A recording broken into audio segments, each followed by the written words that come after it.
Sophia Aluwadan's first order of business is water.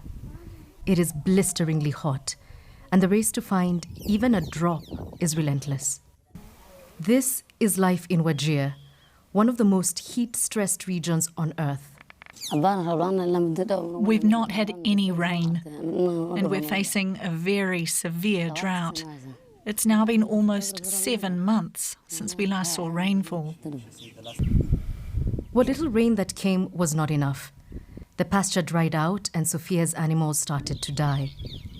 Now, the mother of 7 is alone to care for her children as her husband searches for what the drought stripped away: grazing land.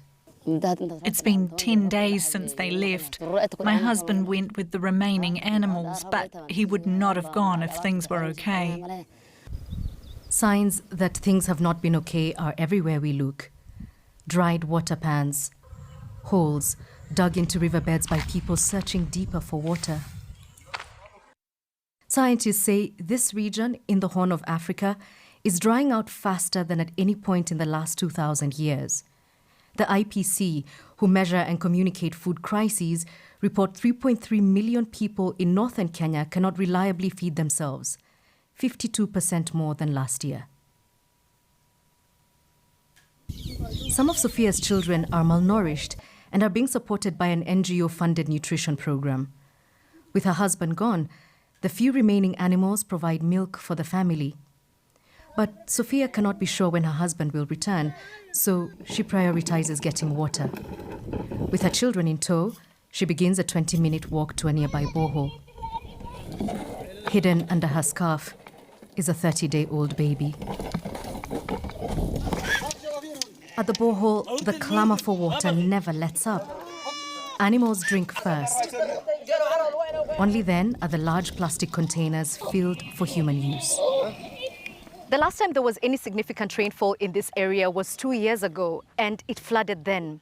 These cycles of floods into droughts have left this community unable to stay resilient, leaving most of them dependent on not very sustainable forms of water. Deco, a resident here, tells me at least 100 families depend on this one borehole, but this water is neither free nor reliable. You see these king tanks, and one of them is not functioning. For the last maybe 2 to 3 years, it's not functioning. Another tank here is not functioning. Yeah, it needs to repair. Deco wants the government to do more for his community, but the local administrator says government is doing enough and that more help should come from outside. This reliance on external donors becomes apparent as residents approach us repeatedly, mistaking us for NGOs to ask if we've brought food. Further north, Suleiman Sane is used to these questions. He was born here, but the villagers know him as a Red Cross guy who brings food. Today, he has no food. International aid to the region has dropped sharply after funding cuts by major donors. Very few organizations are having programs that are supporting this emergency drought response. As time moves and as time goes, you'll find that it's going to get worse and worse. With now also the climate change is not, getting better; it's getting worse, and then the donor wall is shrinking. So you look at the outlook is like very grim. But the good thing is that the communities are now trying to adapt. Training communities on how to change is part of Suleiman's job. Some of the suggestions he makes today include storing hay for use during the rainy season, keeping fewer healthy animals, and controlling grazing patterns. It's not always an easy sell. Because of now the aspect of being predominantly Muslim area, that we leave everything to God, and the rains will come, and when they come, we are better off. If they don't come, it's God's decision. So the aspect of preparedness is a challenge most times.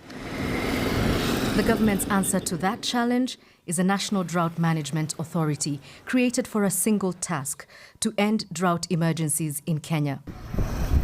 In some areas, that work has already started. We find emergency animal feed ready for distribution by the Drought Management Authority to herders with absolutely no pasture. Sophia is not part of the distribution list, but at least she now has water. If God gives us rain tomorrow, then we'll be grateful. Because if it rains, Life would get better again.